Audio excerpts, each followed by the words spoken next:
are these people? This is actually a 2-for-1.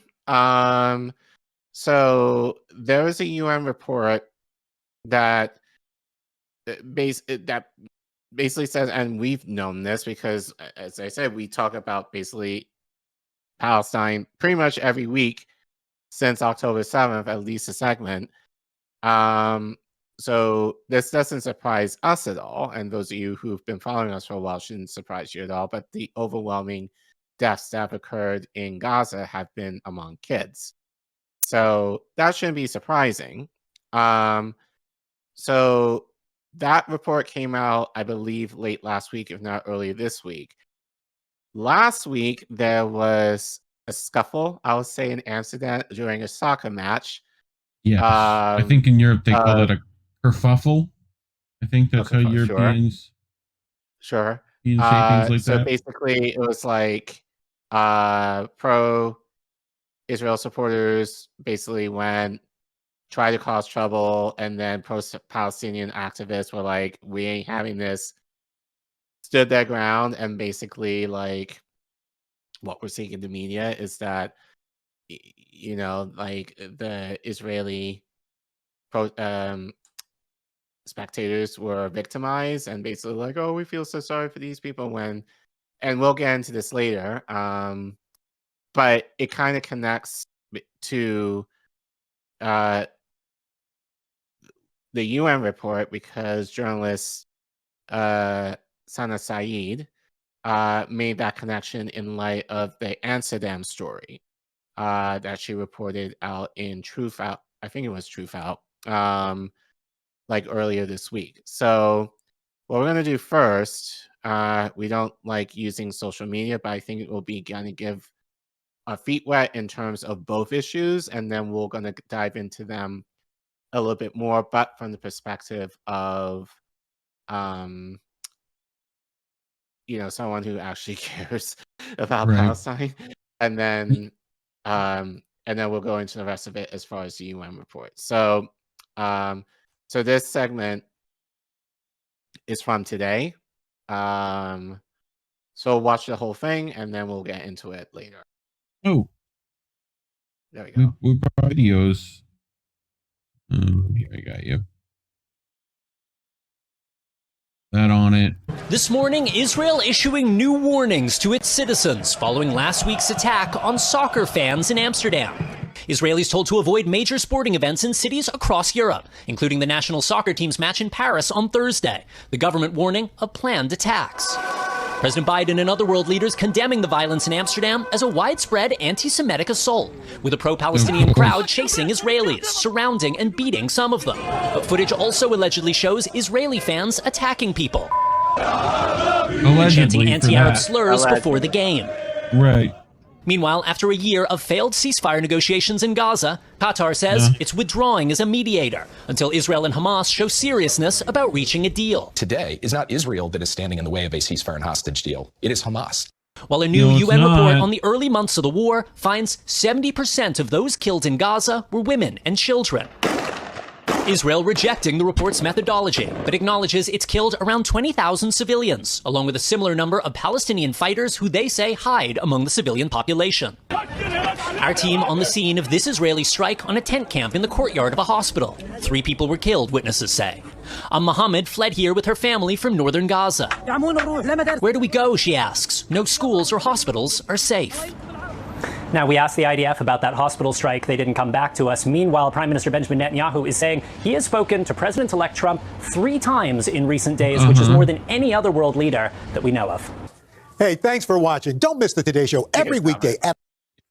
Fuck you, Al Roker. So yeah, basically they sympathize with the Israeli protester spectators. Yeah. As mainstream media would do. So I said Truthout, I meant Mondoweiss. So Sana Saeed, if you don't follow her on Twitter, you should. But she wrote an op-ed on this, where she says, no, there were no anti-Semitic pogroms in Amsterdam. Here's what really happened. Media claims of anti-Semitic pogroms against Israeli fans in Amsterdam are the latest in the pattern of false narratives fueling anti-Muslim violence and justifying the genocide in Gaza. So, ole, ole, ole.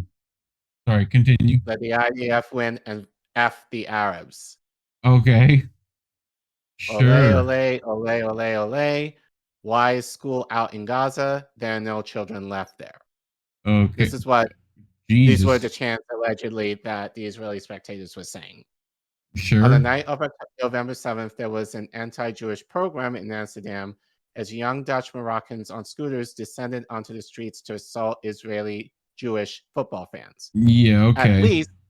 At least that's the story being told in Western newsrooms and by American and European leaders as the Israeli extermination of Gaza, especially in the north, continues encumbered.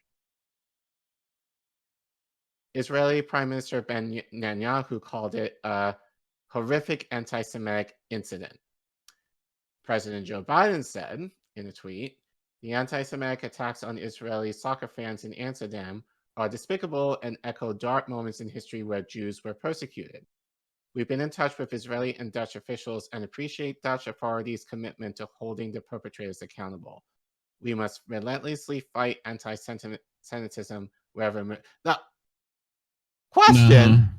Yes. Has he said anything? No. You don't even know what I was going to say, but I can already tell you no. You know? Oh, God. So it's just ridiculous. But we get fucking Vrow genocide, as Claire Daly likes to call her. Right. So Dutch Prime Minister Dick Schoof, I guess that's how you say it. Dick Schoof. Okay. Promised that the perpetrators will be tracked down and prosecuted. EU Commissioner Ursula von der Leyen gave them a reminder that anti-Semitism has absolutely no place in Europe. Canadian Prime Minister Trudeau stated, the news out of Amsterdam last night is horrifying. This is a dark moment for our world and one we've seen before. The Anti-Defamation League called it a Monday program. Its CEO, Jonathan Greenblatt, drawing comparisons to Kristallnacht, saying remind me where von der Leyen's from? Huh? Remind me where von der Leyen's from again? Where is when she she's from? saying there's no place in Europe for anti-Semitism? Right. Germany. She's literally like German chancellor or whatever. Like, okay, lady. I think y'all remember the place it used to be at in Europe, though, huh? Like, Jonathan Greenblatt drawing comparisons to Kristallnacht, saying that Jews on the streets of Amsterdam were hunted, chased, attacked, and forced to hide from an anti-Semitic mob whose goal was to harm as many Jews as possible. Headlines across U.S. news coverage especially signal similar alarm. Violent attacks in Amsterdam tied to anti-Semitism. Scooter youths, not soccer fans, hunt Jews in Amsterdam. Israeli soccer fans suffer anti-Semitic attacks in violent Amsterdam incident. Officials. Amsterdam fans protest enter anti-Semitic squads, attack Israeli soccer fans. Israeli soccer fans targeted in anti-Semitic attacks in Amsterdam. But that's not what happened. I mean, have they seen Manchester U games? They knock over cars for like a win. That's when they win. Right. Like, you know, it's just wild. Do you remember, it wasn't that long ago, was there not groups of men going around London trying to find men of Middle Eastern descent? Yes. Like, wasn't that like not even a couple of months ago? Probably, yeah. Did any of them have the same fervor then for the anti-Semitic pogrom, seeing as how a lot of those are Semitic people? I mean, I didn't see it. So, anyway, on November 5th, hundreds of Maccabi Tel Aviv fans, reportedly accompanied by Mossad agents, this sounds familiar, had flown into the city for a game against Ajax Football Club. It was reported in the preceding days that pro-Palestinian groups were planning a large protest outside the stadium against the presence of the Israeli football team.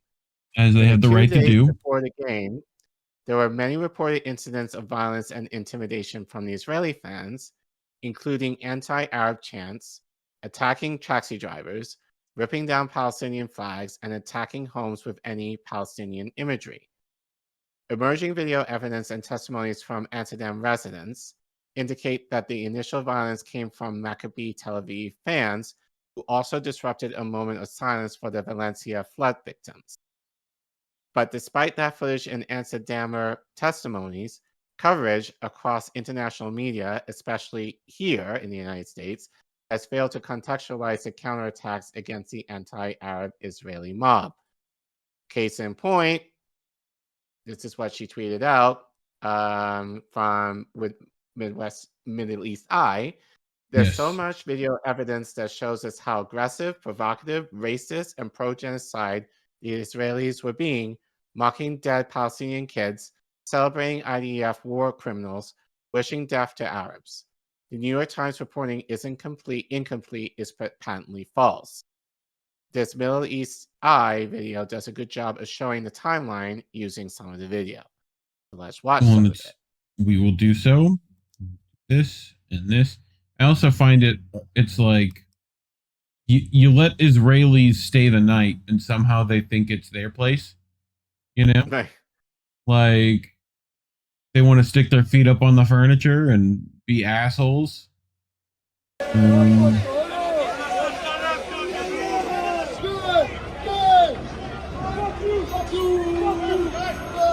you.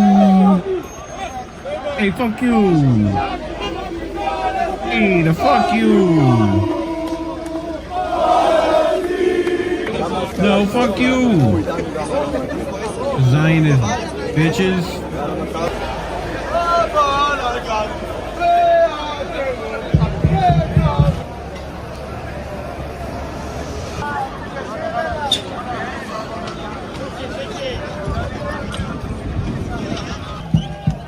I guess those are the hostages.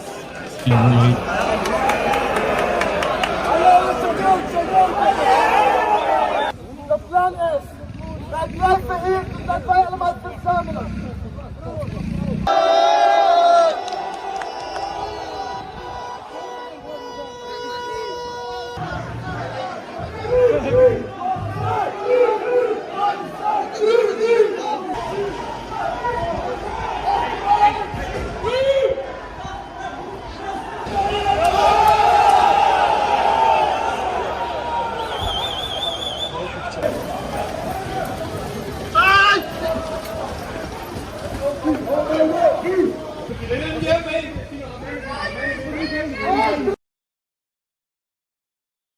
Yeah, so there was more, filling but up that paddy wagons.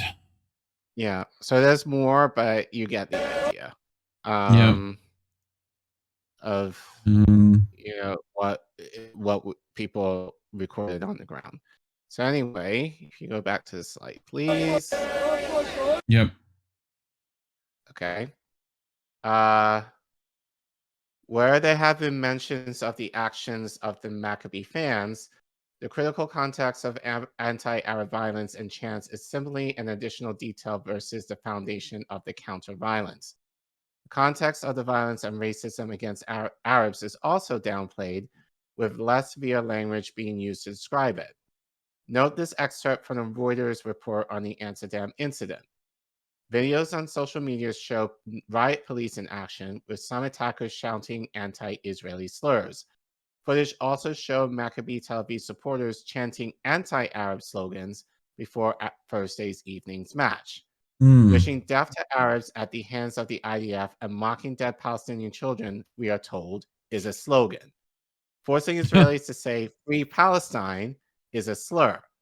For the use of these two words, the weight of violence and of blame is immediately shifted to those victimized. It is worth mentioning here that during the course of writing this piece, Sky News posted and deleted a video report of the racist Israeli mob instigation and violence, only to repost the report, its content and copy edited to center the anti-Semitism framing.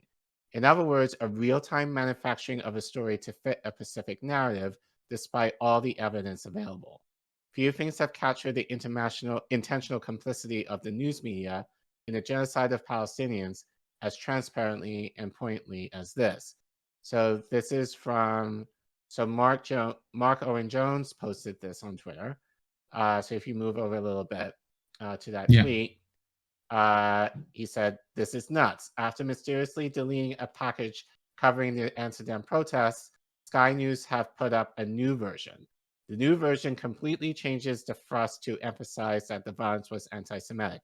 See the opening screen change below." So before, it said, Israeli football fans attacked in Amsterdam, what we know. Then it was reposted to what we know about anti-Semitic violence in Amsterdam. Right. So, yeah. You mean Israel wants to play the victim again, even though they're not? Yeah, sure. Like, the coverage of events in Amsterdam reveal a troubling but transparent and tired pattern. It serves as a theoretical tool to justify violence against Arabs and Muslims, whether in Gaza or within the streets of Europe. Each narrative, whether centered around October 7th or November 7th, invariably positions Jewish suffering and historical trauma at its core, thus reinforcing the notion of a Jewish right to violence. Any contextualization of that portrays Israelis or Jewish Zionists as aggressors threatens to disrupt this carefully curated monopoly on suffering. In the case of Amsterdam, the media framing and sensational headlines reinforce an image of the Israeli mob as victims, besieged by an enraged Arab mob that hunts Jews in the streets. The timing, occurring just before the anniversary of Kristallnacht, adds a haunting renaissance that has allowed the narrative of Jewish persecution to be put at the center of coverage and condemnation. So she didn't say this, but this kind of seems planned, like to make that connection, like given the date. So, which I wouldn't be surprised because we know the Israeli lobby has done similar shit within the past year in the US as well. This framing, both directly and indirectly, echoes Israeli and Zionist propaganda relying on manufactured anti-Semitism and long-standing racist tropes about Arab and Muslim. It perpetuates a narrative of eternal victimhood that is wielded to justify the ongoing extermination of 2.2 million Palestinians. And thus our media gives permission for violence, American, European, and Israeli, towards Arabs and Muslims. It gives permission for the US-backed Israeli eradication of Palestinians because we are told again and again that Jews are not safe anywhere. The claims and experiences of Palestinians, of Arabs and Muslims might be tragic, but we must always consider Jewish suffering and trauma first and foremost. That is what must always be protected, always at the helm at our outrage.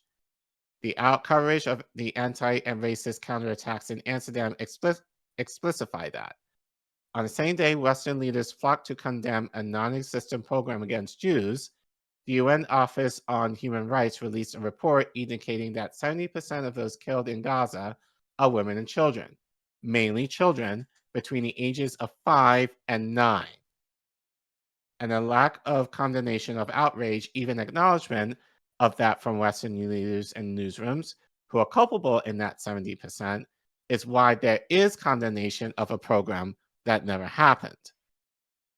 So, which we will go into with Truthout, written by Sharon Zhang, where she goes into that more specifically. So she writes, babies and toddlers aged 0 to 4 are among the most represented age groups of those killed by Israel. So she writes, women and children make up the vast majority of those slaughtered by Israeli forces in Gaza amid the genocide. The UN has found in an eye-opening report that warns that Israel is committing grave violations of international law in Gaza that may also constitute genocide. In a 31-page report published Friday, the UN Human Rights Office found that of the thousands of killings the office was able to verify between the beginning of Israel's genocide and September of this year, 44% of killings were of children, while 26% were women, adding up to 70% of the death toll.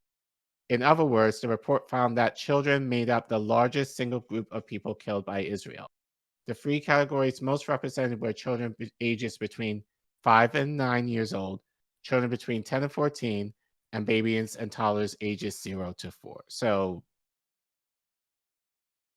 I mean, so basically kids and teenagers, Right. more or less. I don't know how they phrase it that way, but, but it's gross. The report says that the proportion of women and children killed are an indication of Israel's widespread killings of civilians and failure to comply with fundamental principles of international humanitarian law. The civilian death toll is likely far higher than 70%, as Israeli forces have also adopted the practice of labeling all men in Gaza as affiliated with Hamas without evidence in order to justify their mass slaughter.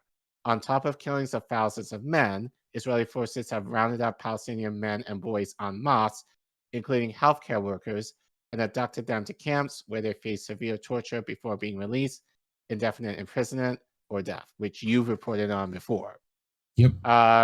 The agency noted that it was not able to verify more deaths because Israel's assault has made humanitarian activities extremely challenging, with Israeli authorities blocking access to UN monitors and killing UN personnel.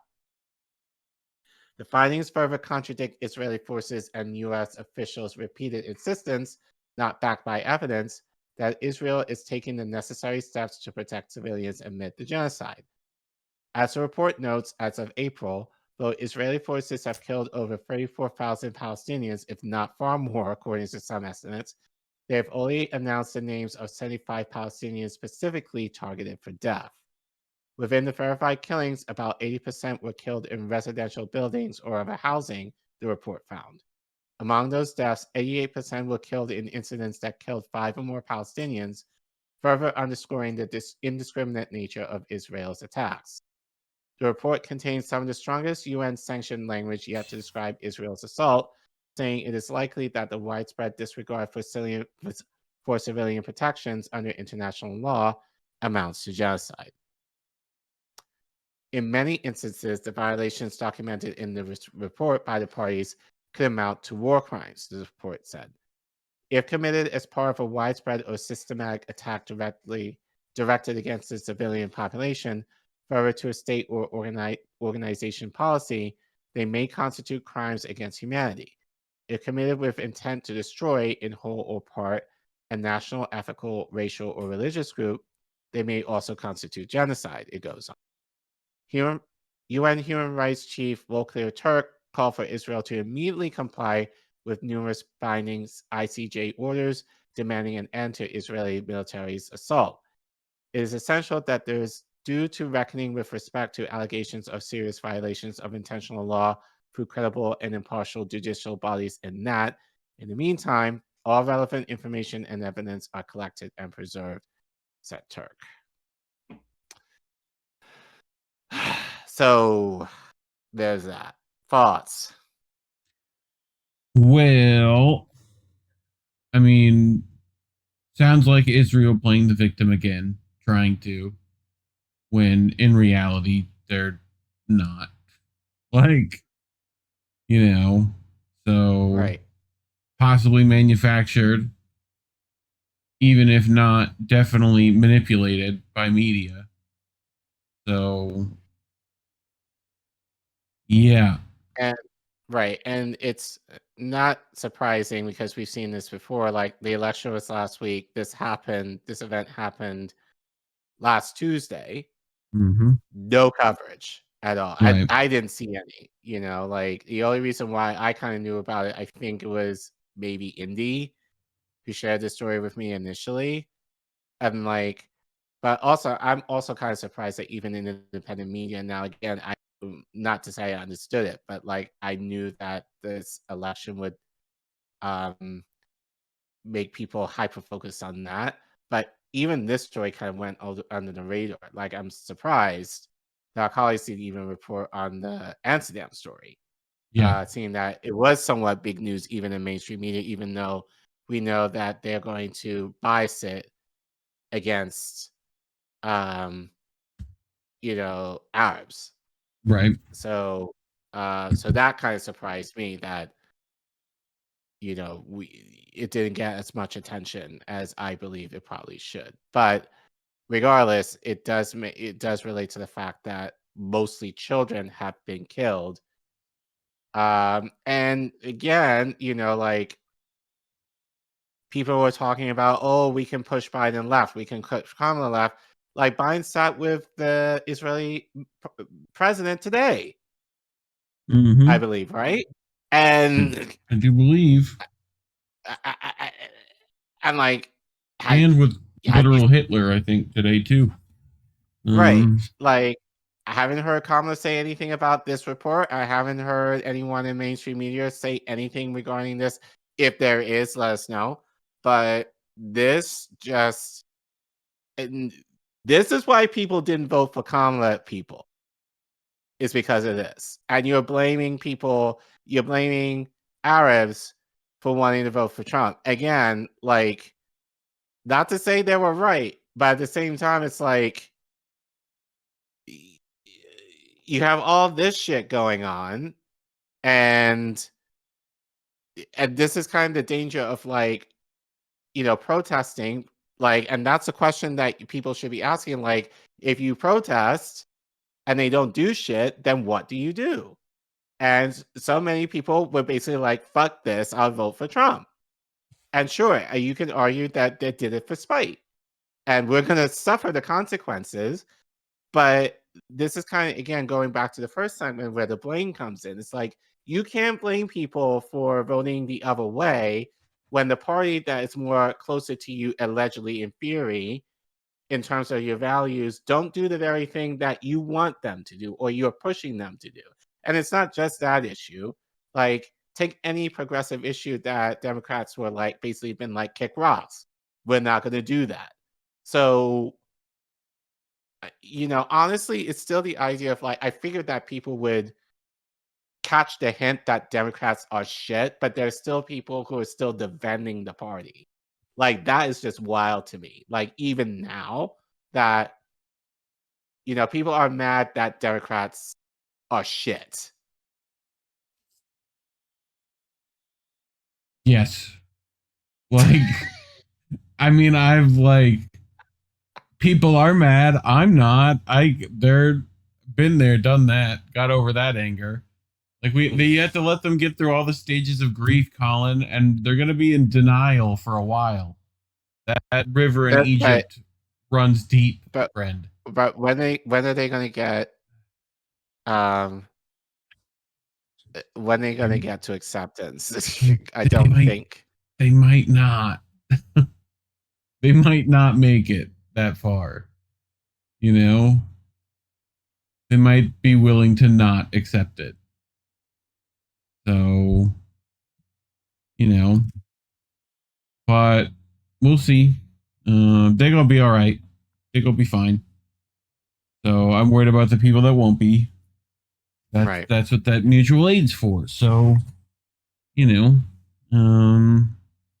anyway, speaking of mutual aid, look at that. We accept donations. We appreciate all the help that you were willing to give us here. You can scan that QR code on your screen. Go to ko-fi.com/indienewsnetwork and, just up with some moolah. We appreciate that. And if you can't do that, like and subscribe. Very simple stuff. Share the video. Copy the link. Send it to your friend. Leave comments and whatnot. Let us know what you think. Otherwise, get the hell out of here, man. Thanks for watching.